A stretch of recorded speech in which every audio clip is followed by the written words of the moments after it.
when we used to work together at Washington County, we had the best breakfast sandwiches, right? We always came in and everybody would get a breakfast sandwich, right? Are you using your eggs for those breakfast sandwiches now? No, because they'd eat me out of house and home. But we still have the breakfast sandwiches, and we still have, we put them on that hot panini maker, and they're fantastic. But the Caesar Estate farm fresh eggs, I can't let them go because man, I'd have to get more chickens. Oh. I'd have to get more chickens to feed that many people. But no, we still got the great breakfast sandwich, and I do have farm fresh eggs. But no, that's still a staple here in the mornings at the county. Yeah, your wife stand by the fence selling eggs on people's way up. Yeah, yeah, a little bit of honey, a little maple syrup.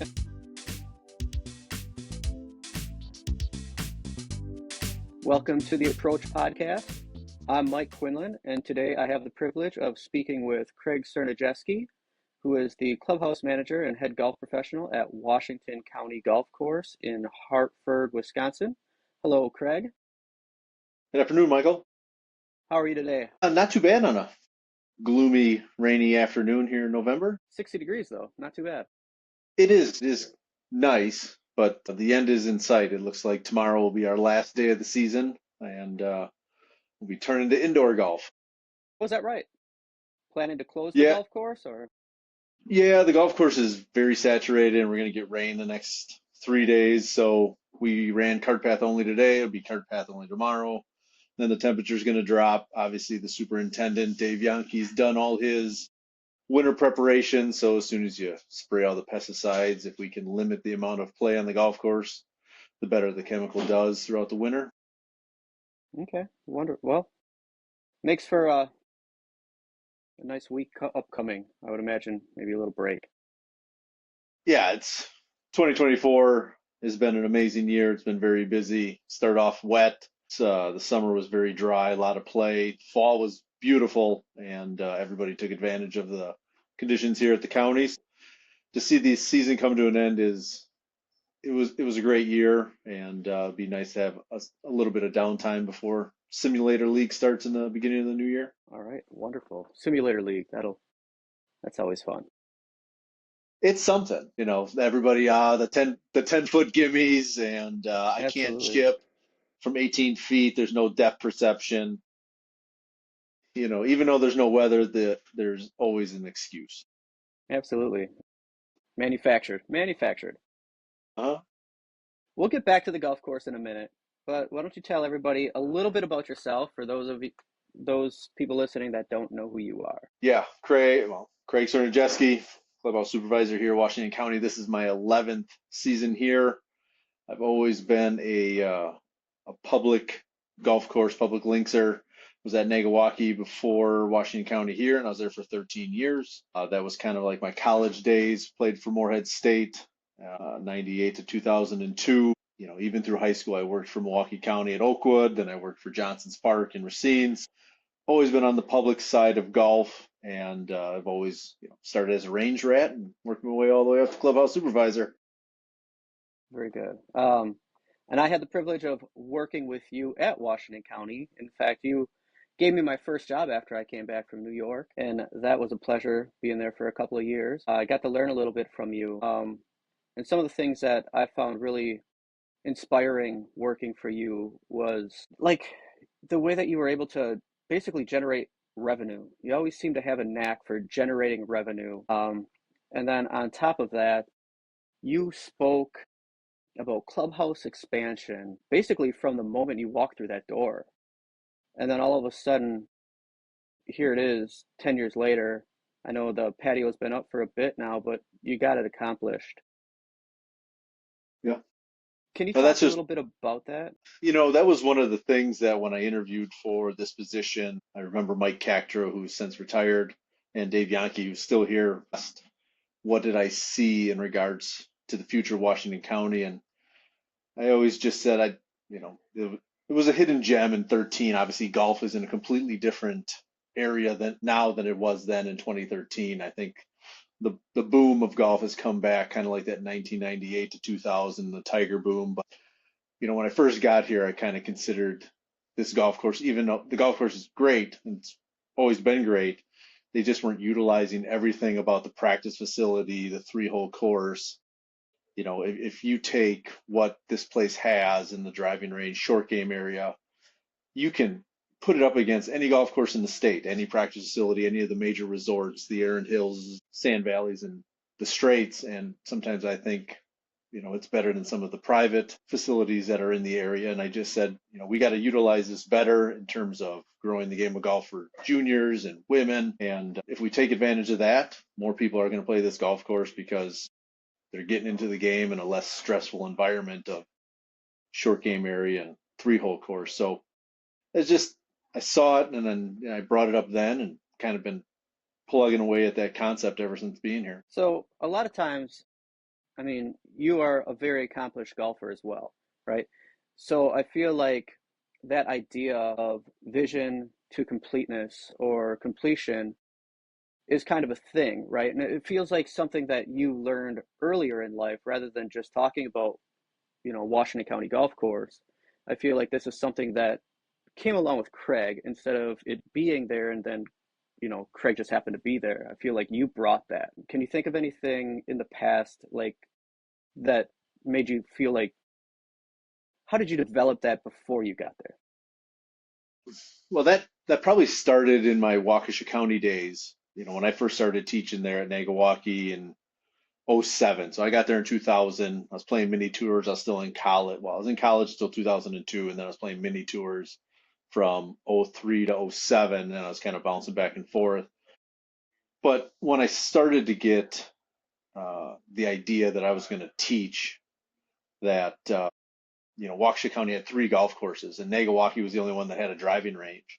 But there was a revenue stream that could be grasped if you got more instruction at the Wanakis and you had more instruction at the Moore Downs. And that's when I kind of reached out to the Waukesha County Park and Rec and said, hey, let's do a junior program at Moore Downs and let's get kids out there, get a ladies learn to golf at Moore Downs, which had a shag bag range. So kind of, Nagawaki was so busy and is still busy that you couldn't put 20 people on the driving range at Nagawaki because that would take up the entire driving range. So we had to find somewhere else to do it. And Moore Downs was perfect because it wasn't very busy or the area that shagbag range wasn't utilized by people practicing. So we could get, when it started off with 5 ladies for a ladies learn to golf and expanded from there. And then we got some juniors down there. So it was a great way to just make people knowledgeable that that was there, but also take another golf course and build revenue streams at these things. And it kind of just started blossoming from there. And then that kind of turned into when Sean Morgan, who was the Titleist rep at the time, was looking for a product specialist to go around and do club fittings. And I was like, well, here's another avenue that I was new to, but nobody ever utilized back in 2005 is how to do club fittings. So when I learned that process and got to travel around the state of Wisconsin, going to all the private clubs and public places and driving ranges and start conducting these demo days and fittings, it was neat to see that wherever I was, I had some avenue or some channel that most of the club professionals weren't doing at the time. And I just hung on to that and kept learning and kept fitting and brought all that stuff with me here to the county. And back to the expansion of the clubhouse, we had conversations, and it sounded like when you first started doing that, it wasn't met with like, rave reviews. People weren't really interested in it at the time. How did you go through those steps to kind of move through that difficulty of like changing minds, which is incredibly difficult to do? Being very persistent and talking about it every off season and fall.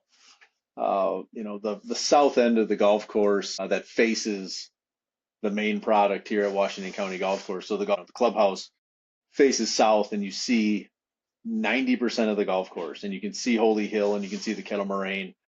And the back end of this clubhouse was nothing more than 13 feet of asphalt, a black asphalt with a concrete slab in the middle. And I'm like, this is the ugliest looking thing I've ever seen for what you perceive as a premier golf course in the area. So And a lot of clubs at that time, this is like 2013 to 2015 that's like when the legend courses were putting in, Merrill Hills got purchased by the Legends or transitioned over and they put a waterfall in, and Tuckaway redid their patio area, and the Wisconsin club was redoing their patio. So all these private clubs were kind of doing these things that entice members to enjoy the amenities. And I'm like, well, if we're the People's Country Club and everybody comes here and expecting something, you got to have something. You can't just say, oh, let's go sit on the asphalt. You might as well just have sat in the parking lot. So I was just very persistent in saying we got to expand the patio, overlook the hill. The hill is nothing but fescue, and you could see the cart barn where all the carts went at night. I said, let's kind of bury that or hide it a little bit, blend it in with the clubhouse. And we got to build that deck and that patio facing the south side. And, it was very beautiful. And it didn't happen until 2019. 6 years of talking about that whole idea finally came to fruition and broke ground and built it in 2019 and did a big, nice ceremony. We like to have nice ceremonies when things open up here at the county. And now the next thing that we're talking about, kind of in this whole line of generating revenue and maintaining revenue year round, is, can we look at another expansion of the clubhouse and have full-time simulators here year round, and kind of going through that process and talking about all those things right now. That's cool. Yeah, I didn't know that. Winaki did a very nice expansion on their clubhouse. Have you been over in there at all? Yeah, yeah, it looks beautiful, and I can, well, I saw when Wanaki sold the Storms, and then they wanted to get into the simulator. I saw the tent is the first part of the expansion, and now I've seen, after playing in this year's Jabo over there, I saw the new building that's going up, and man, it's huge, and it looks great. And like the clubhouse, it's hard to imagine all the years of playing over at Wanaki in the Thursday night league Yeah, that right. I don't even recognize. You walk in there and you look at the new bar, and I'm like, man, can't even That, that picture what the old place looked like. that's something. It's really something over there. It's so much different than what I recall. Yeah. So when you started doing that patio thing, right? Going back to that again, like, Hmm. did you, as this starts gaining momentum, at that point, are you starting to put other pieces in place? Are you starting to come up with a plan for like, okay, if we get this patio, then we can start looking at maybe getting a liquor license. And then we can start maybe looking at how we can utilize golf outings and we can really start to turn this thing around. I like to think about like municipal purgatory is kind of a word that pops up into my head because if you go to like a Yahara and you go to Moore Downs and you go to these different municipalities, Brown County even, it's crazy how much they look the same. It's crazy how, they're all very similar things, but you don't see that at Washington County. So did did that all come like, you started getting that ball rolling and then all of these ideas start generating? Yeah, I would say, Washington County is very apt to try and be ahead of the curve. We plan very well. So when we talked about the financials of everything that was going to happen to make the patio happen, we looked into, okay, what's the next step about the patio? Well, the next step about the patio is probably to cover part of the patio. So, even though the view is amazing, sometimes you'd like to be in the shade after being in the sun for 4.5, 4 hours on the golf course. You sit on the patio, you're still sitting in the sun. So now do we want to cover part of it? Do we want to make it a 3 seasons room, or do we just have it as shade? From there, how can we expand so that we have more space for outings? And that's kind of like the whole covered part of the patio. If we make it a 3 seasons room, then we could put more people in here. We could host more people. Right now, we're confined to just the clubhouse space. We did look at the whole idea of extending or expanding revenue with a liquor license, but there is a state law that says a municipality can't own a liquor's license. And when you look at the other places, any municipal that does sell liquor, pretty much they're all third party owners of the food and beverage, except for one, and it's up in Madison, but I think they were grandfathered in because the golf course is older up there. So, but throughout that process. A lot of investigative work of why this golf course can do it, why that golf course can't do it. But there's steps. An idea is an idea, but if it has to go through committee, then it has to go through another committee, then it has to meet the board, then it has to go through approvals. If you don't have the idea, it's never going to get approved. So you start with the idea and you just keep trying to grow it. Talk about return on investment, how these things can pay for themselves over the upcoming years, how that it's not just throwing money into a project that is not going to see any kind of return on investment. So we do that kind of reporting, and that's kind of all the things that we're in the process of looking at in terms of this next step or expanding the clubhouse and what we got going between now and 2050, because we actually here at Washington County have plans drawn up all the way between now and 2050, what we want to do to make this place still a premier destination, not just a local muni. Okay. Yeah, I was going to ask the next question I was going to ask is how do you decide what opportunities to kind of pursue, what kind of opportunities you kind of keep in the back, and what opportunities do you throw away? And that's that whole group conversation between myself, my assistants, Dave Yankee, superintendent, and his staff. What is the next best thing for the golf course, for the customer experience, for the atmosphere?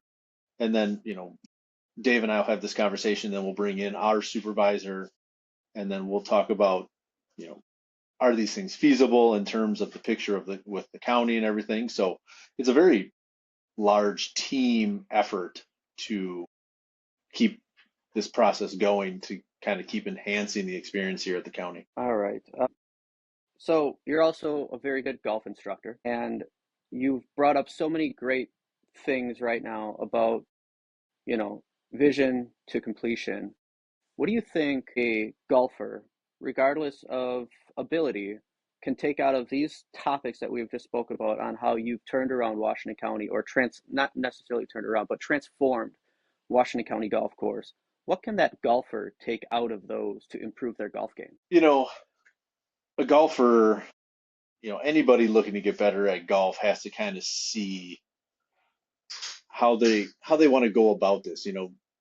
Everybody strives for the magical word of consistency in their golf game, but they just think it's going to happen overnight. They don't look at, okay, I'm a 18 handicapper and I want to be more consistent. Well, as your handicap goes from 18 to 15 to 12 into a single digit, the consistency just happens. But you don't just go from 18 to 9 without kind of working through this process. And they have to kind of see, okay, the goal is to, I shoot 90, so you could say every hole is a par five.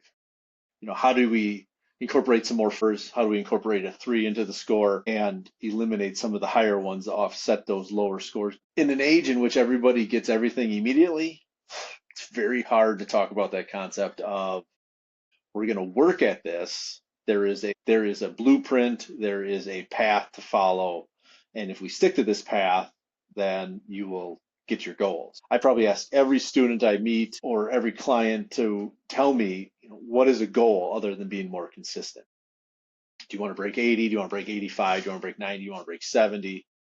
Do you want to be able to hit it farther? Whatever the answer is, it's just, okay, that's the goal. Now, how do you want to get there? Do you want to get there by XYZ or whatever it may be? So if I don't know what my student wants, then I'm never going to be able to help them in that process.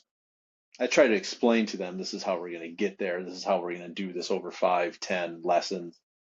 And then I'm going to take you out on the golf course and we're going to talk about how you're going to do it from the driving range to the actual golf course. So when they come to you with a goal, are you providing a vision for them? Are you providing that vision and that roadmap? Show them what they could be? It's probably not what we're doing on day one, but the first question has to be asked, what is the goal? Where are you at now and where do you want to get to? Because if the client doesn't even know where they want to get to and they're just taking a lesson because I'm slicing it, then we have to, it's simple to fix the slice. It's simple to get it airborne. But if that student doesn't strive for being able to shoot a better score, compete with a friend of theirs, or beat their child, their father, their mother, or whatever, then all we're doing is just fixing one problem at a time. So it's just like, yeah, you stop slicing it, great. Now you hook it. So now what are we going to do now? So it's easy to just do one thing at a time, but the student has to know where they want to get to. I also find it fun that you can fix that slice and their score drops maybe one stroke sometimes, right?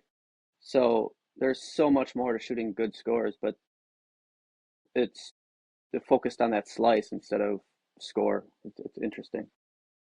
Or the latest thing that the talking heads on TV talk about is you get that a lot of, oh, I heard Yeah, so and so right. talking about this, and I'm like, yeah, great. Yeah, Now right. what? I love those guys. I was just talking to Jason the other day about how much Yes, money we've made off of that. job security. YouTube is nothing but job security. Absolutely. That was really good. So now I'm going to hit you with some hard-hitting questions here. All Okay, right, question bring question it number on. one. Question number one.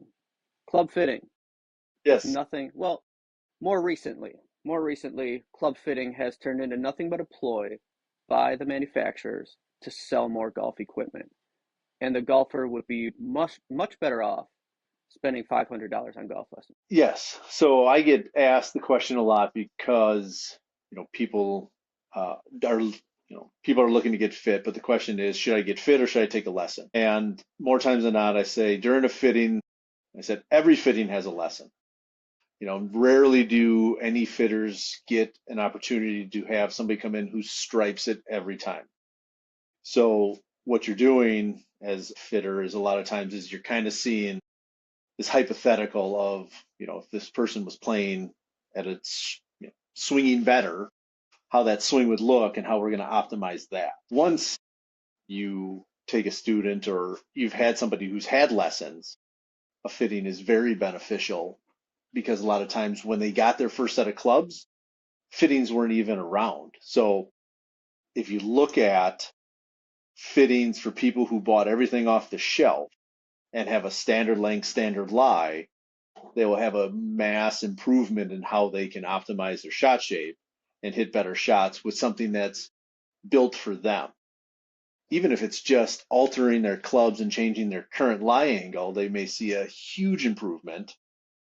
And then there wouldn't have to be so much work on fix this in your golf swing, fix that. Is when they have the improper equipment, all they're doing is working against the clubs in their hand every time. So, yes, they'll always benefit from a lesson, but even if it's a simple alteration to a lie angle of their equipment, they'd be better suited and would play better scores with a fitting in that sense, Okay. if that makes And sense. that makes sense. I get that. So ideally, you'd make more money if you had a bending machine. That's golf lessons and a bending machine. Yeah. When Henry Fink came to work for us, who I deem as the smartest man and the mad scientist in regards to club fitting, the first thing we got is a Mitchell machine. And it has Perfect. been fantastic because not everybody wants to change their equipment because they don't want to spend $1,200 on a set of irons, but they will spend the $7 per club to bend it to the proper lie angle and see an improvement immediately. Absolutely. That I 100% agree with. All right, question number two. For bang for my buck, if I was going to put money into a golf course, I think Negawaki Golf Course could be transformed into one of the best golf courses in the state of Wisconsin for less money than most other golf courses that I can think of. Mm-hmm. Do you agree with that? Yeah, Nag is a great piece of property. If they would do any, like you talk about all these courses that do these renovations. Yeah, if Nagawaki had the opportunity to do a renovation, yeah, it'd be an amazing. It would be the number one municipality in the state of Wisconsin. But right now it's number two. Yeah, right. No, but yeah, it's such a great piece of property, but it's such a good golf course for the fact that for a 1966 design, it still holds its own against plenty of the golf courses in the state. I always enjoyed Hmm. playing there. I immensely enjoyed my time, 13 years there. It was never a golf course I got sick and tired of playing. For 13 years playing the same golf course, quite a bit. I never got sick and tired of playing the NAG and still love playing the NAG. But yeah, in a hypothetical world where you could throw an X amount of dollars at that place, holy cow, would that be? It'd be unbelievable. And the last question, I have one last question for you. When we used to work together at Washington County, we had the best breakfast sandwiches, right? We always came in and everybody would get a breakfast sandwich, right? Are you using your eggs for those breakfast sandwiches now? No, because they'd eat me out of house and home. But we still have the breakfast sandwiches, and we still have, we put them on that hot panini maker, and they're fantastic. The Caesar Estate farm fresh eggs. I can't let them go because, man, I'd have to get more chickens. I'd have to get more chickens to feed that many people. But no, we still got the great breakfast sandwich, and I do have farm fresh eggs, but no, that's still a staple here in the mornings at the county. Yeah, your wife stand by the fence selling eggs on people's way up. Yeah, a little bit of honey, a little maple syrup. We make a McGriddle. Perfect. Love that. Love the McGriddle. Ah, funny. Well, this has been a blast. Thank you so much for your time. Do you have anything you want to share? Anything left to share with the listeners before you head out? Well, thank you for having me. As they say, everything time flies when you're having a good time. So this went by really fast. I enjoyed it, but yeah, unfortunately, Washington County is closing here for the 2024 season. We will have the Indoor Simulator League starting here in the first week of the new year. But for anything golf related here at Washington County Golf Course, visit us at golfwcgc.com. Whether you look to get a club fitting for myself or a lesson, we also have my assistants, Andrew Kozlowski and Tim Pridemore, who are very knowledgeable here teaching as well. So between myself and my two assistants, we can help anybody and everybody with their game. We can fit you for the latest of Titleist, TaylorMade, Tour Edge exotics, and hopefully coming in 2025, Cobra as well. Stay tuned for that, and thank you again. Happy Thanksgiving to everybody, and enjoy your off season. Thank you, Craig. Thanks for joining us, and you have a wonderful off season. Hopefully, we see you soon. I look forward to it. Thanks, Mike. All right. Yep. Bye bye.